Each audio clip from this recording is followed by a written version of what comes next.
முத்து வந்து கல்யாணம் நல்லபடி நடக்கணும் அப்படின்னு சொல்லி நிறைய விஷயங்களை வந்து பார்த்து பார்த்து பண்ணிகிட்ருக்காரு. அவங்க அண்ணன் செய்கிற வந்து அட்டகாசத்துக்கு வந்து அவர் வந்து சொல்கிறாரு, இந்த மாதிரி பண்ணிட்டு இருந்தேன், அவ்வளோதான், நீ கல்யாணத்தை இருக்க வேணாம், நீ கிளம்பு அப்படின்ற மாதிரி சொல்லிடுறாரு. அதனால வந்து செமையாக டென்ஷன் ஆகிடுறாரு மனோஜ். அந்தளவு ஆகிடுச்சாடான்னு ஒரு சும்மா ஓவராக பண்ணிட்டு இருந்தேன், அப்புறம் அவ்வளோதான் அப்படின்னு சொல்லிட்டு சாப்பிட வைக்கிறாரு. அடுத்து வந்து முத்து எல்லாத்தையும் பார்த்து பார்த்து அழகாக வந்து கல்யாணத்துக்கான தேவைகள் எல்லாமே வந்து பார்க்கவா செஞ்சிட்ருக்காரு. இங்கே வந்து 2 பேர் வந்து கல்யாணத்துக்கு வந்திருக்காங்க. அவங்கள பார்த்து முத்துக்கு ஒன்றுமே புரியல. பார்த்தா வந்து அவங்க எல்லாருமே வந்து அருணோட கூட ஒர்க் பண்ணுறவங்க. இந்த மாதிரி அருண் வந்து ரிஜிஸ்டர் மேரேஜ் பண்ண விஷயத்த வந்து அவங்க பேசிக்கிறாங்க.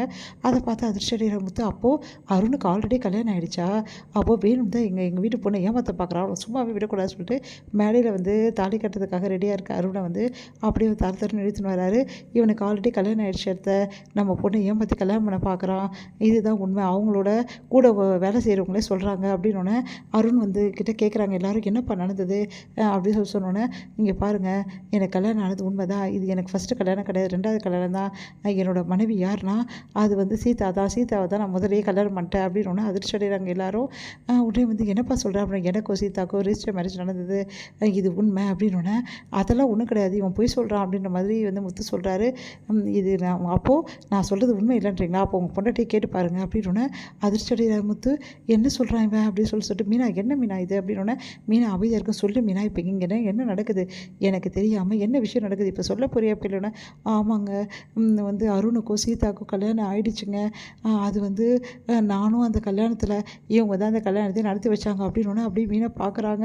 உடனே வந்து இல்லைங்க, அவர் கூப்பிட்டதால தான், அப்போது எல்லாம் சேர்ந்து என்னை ஏமாற்றிருக்க, அப்படி தானே, இவங்க கூட சேர்ந்து என்னை ஏமாற்றிருக்க, இவ்வளோ தூரம் நான் மெனக்கட்டு சீதா வந்து எனக்காக வெயிட் பண்ணுறா, சம்மதம் முக்கியம் தான் நினச்சா அப்படின்னு சொல்லிட்டு நான் நினச்சிட்ருக்கேன். ஆனால் கூட இருந்து நீ என்னை ஏமாற்றிட்டல மீனா, எனக்கு இப்போ சீதா பண்ணதோ இல்லை அருண் பண்ணதோ இல்லை எல்லாருமே எனக்கு வந்து மறைச்சது கூட எனக்கு பெரிய விஷயம் இல்லை, ஆனால் நீ என் கூட இருந்தே பண்ணிட்டே மீனா, சே, நான் நினச்சி கூட பார்க்க மாட்டேன், நான் வந்து யாரை வேணாலும் மன்னிப்பேன், ஒன்றை மட்டும் மன்னிக்க மாட்டேன் ஏன் மீனா அப்படின்றார.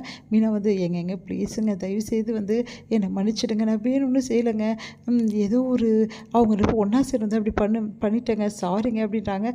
என்கிட்ட பேசாத, இதுக்கப்புறம் ஜென்மத்துக்கும் பேசாத, உங்ககிட்ட பேசுறதுக்கோ உங்ககிட்ட வந்து முழிக்கிறதுக்கோ எனக்கு விருப்பம் இல்லை, நான் வரேன் அப்படின்னு சொல்லிட்டு கேட்பேன். எங்கள் மாப்பிள்ளை இல்லைங்க மாப்பிள்ளை அப்படின்னா, என்னால் இந்த கல்யாணம் நிற்க வேணாம், நீங்கள் இந்த கல்யாணத்தை நடத்திக்கோங்க, ஆனால் வந்து இந்த கல்யாணத்தில் நான் இருக்க மாட்டேன், எப்போ எனக்கு இவ்வளோ பெரிய துரோகத்தை வந்து உங்கள் பொண்ணு செஞ்சாலோ இதுக்கப்புறம் அவளுக்கு எனக்கு எதுவும் கிடையாது அப்படின்னு சொல்லிட்டு போயிடுறாரு. இங்கே எல்லாரும் அடுத்தபடி நிற்கிறாங்க. உன்னை வந்து ஏமா இப்படி பண்ண, எதுவாக இருந்தாலும் சொல்லியிருக்கலாம்ல, இப்படி பண்ணிட்டு ஏமா அப்படின்னு சொல்லிட்டு வந்து வராரு. நம்ம அண்ணாமலை இப்படி பண்ணிட்டேம்மா, முத்து எப்படிலாம் ஆசையாக இருந்தான் அப்படின்னு சொல்லிட்டு அண்ணாமலை மனசு கஷ்டப்படுறாரு.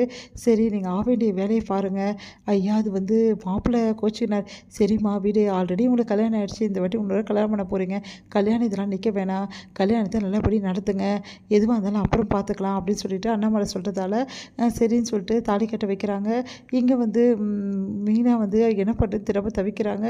நான் வரேம்மா அப்படின்னா, என்னடி தங்கச்சி கல்யாணத்தை பார்க்காம போகிறேன், இல்லைம்மா அவரே இவ்வளோ தூரம் பார்த்து செஞ்சாருப்பா அந்த கல்யாணத்தை, அவர் இல்லாத கல்யாணத்தில் என்னால் இருக்க, அக்கா என்னக்கா நீ இப்படிலாம் இல்லாமல் எப்படிக்கா அப்படின்னோடனே, இங்கே பாரு சீதா, தயவுசெய்து நான் சொல்கிறேன், ஒரு கல்யாணம் தான் வந்து நான் வந்து இப்படி என் புருஷனுக்கு தெரியாமல் இப்படி இருந்துட்டேன், இந்த கல்யாணத்துக்கு நான் அப்படி இருக்க விரும்பலை, அவருக்கு வந்து விருப்பம் இல்லாத விஷயத்தை நான் செஞ்சதால் தான் இவ்வளோ கஷ்டப்பட்டுருக்கேன், தயவுசெய்து என்னை மன்னிச்சிடு சீதா, ப்ளீஸ் சீதா அப்படி சொல்லிட்டு அங்கேருந்து கிளம்பிடுறாங்க. இதை பார்த்து எல்லாம் அதிர்ச்சி அடைகிறாங்க. சரி, அவங்க 2 பேர் சரியாகி வருவாங்க, நீங்கள் கவலைப்படாதீங்கன்னு சொல்லிட்டு அண்ணாமலை சொல்கிறதால சீதாவோட கழுத்தில் வந்து தாலி கட்டுறார் அருண். எல்லாருமே வாழ்த்து தெரிவிக்கிறாங்க.